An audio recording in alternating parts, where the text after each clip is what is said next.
নমস্কার, আপনারা শুনছেন প্রণমামী জগৎ জননী থেকে। বর্তমানে আমরা যে জন্মে আছি বা যেভাবে জীবনযাপন করছি, তার আগে আত্মার অন্য কোনো দেহে বা অন্য কোনো রূপে বিদ্যমান থাকা অবস্থাকেই বলে পূর্বজন্ম। আমাদের লোকমুখে প্রচারিত আছে পূর্বজন্মের ফল ভুগতেই হয়। সেই কথা নিয়ে শ্রী শ্রী ঠাকুর রামকৃষ্ণদেব কি বলেছেন শুনে নেব, আসুন। তবে তার আগে প্রণমামী জগৎজননী থেকে আপনারা এই কাহিনী শুনবেন। ভালো লাগলে অবশ্যই লাইক, কমেন্ট ও শেয়ার করবেন এবং এখানে নতুন হয়ে থাকলে অবশ্যই সাবস্ক্রাইব করে রাখবেন এরকম নতুন নতুন ভিডিও আরও পেতে।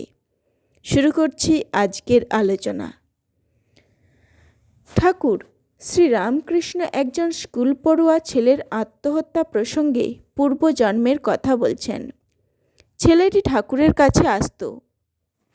ঠাকুর তার এই অকাল মৃত্যুর খবরে খুবই ব্যথিত, মর্মাহত। তিনি এ নিয়ে একটি গল্প বললেন। তখন তার কাছে উপস্থিত বিজয়কৃষ্ণ গোস্বামী, মাস্টার মহেন্দ্রলাল গুপ্ত এবং অন্যান্য ভক্তবৃন্দ। ঠাকুর বলছেন, ছেলেটির হয়তো শেষ জন্ম, তাকে আর পৃথিবীতে আসতে হবে না। ঠাকুর এই বিশ্বাসে পূর্বজন্মের ফল গল্পটি বললেন। দুই ব্যক্তি গভীর অরণ্যের সব সাধনায় গিয়েছিল।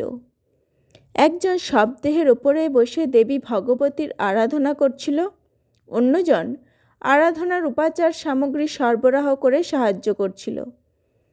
সব সাধক ব্যক্তি আরাধনাকালে নানা বিভীষিকাময় দৃশ্য দেখতে লাগল।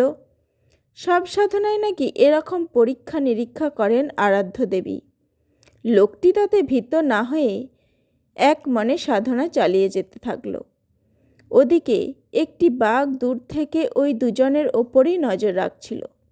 সাহায্যকারী ব্যক্তি বাঘের উপস্থিতি টের পেয়ে কাছে একটা গাছে উঠে পড়ল। বাঘ কিছুক্ষণ পরেই সাধনামগ্ন ব্যক্তিটিকে কামড়ে ধরে নিয়ে গেল। অন্য ব্যক্তি কিছুটা ধাতস্থ হয়ে নিচে নেমে এসে দেখল পূজার উপকরণ সবই প্রস্তুত, আর বাঘ নিশ্চয় এত তাড়াতাড়ি ফিরে আসবে না। তখন কিছুটা দ্বিধাগ্রস্ত হয়েও মনস্থির করে আচমন সহ শবের উপর বসে সব সাধনায় বসে গেল। সেও তন্ত্র সাধনার সমস্ত পদ্ধতি জানত। তার কিছু অসুবিধা হলো না। মন প্রাণ দিয়ে সে দেবীকে আহ্বান করতে লাগলো। সে সামান্য আরাধনা করতেই দেবী দেখা দিলেন। ব্যক্তিটি বিস্ময় কাটিয়ে দেবীকে প্রণাম করলে দেবী তাকে অভয় দিয়ে বর প্রার্থনা করতে বললেন। কিন্তু ব্যক্তিটির বিস্ময় তখনও কাটেনি। সে দেবীকে শুধালো, মা, একটা কথা শুধাই, কারণ তোমার কাণ্ড দেখে আমি সত্যই অবাক হয়েছি। একটু আগে যে ব্যক্তিকে বাঘে নিয়ে গেল, সে এত পরিশ্রম করে, এত আয়োজন করে, এত দিন ধরে তোমার সাধনা করছিল, তার উপর তোমার দয়া হলো না? আর আমি কিছু জানি না, শুনি না, ভজনহীন, সাধনহীন, জ্ঞানহীন, ভক্তিহীন, আমার উপর তোমার এত কৃপা হলো? মা, আমি তো কিছুই বুঝতে পারলুম না, তুমি আমায় বুঝিয়ে দাও মা। ভগবতী হাসতে হাসতে বললেন, বাছা, তোমার পূর্বজন্মের কথা স্মরণ নেই। তুমি বহু জন্ম ধরে আমার তপস্যা করেছিলে। সেই সব জন্মের পুণ্যফল তোমার আগে থেকেই জমা ছিল। সামান্য কিছু বাকি ছিল যেটা তুমি এখন করলে, তাই তুমি আমার দর্শন পেলে।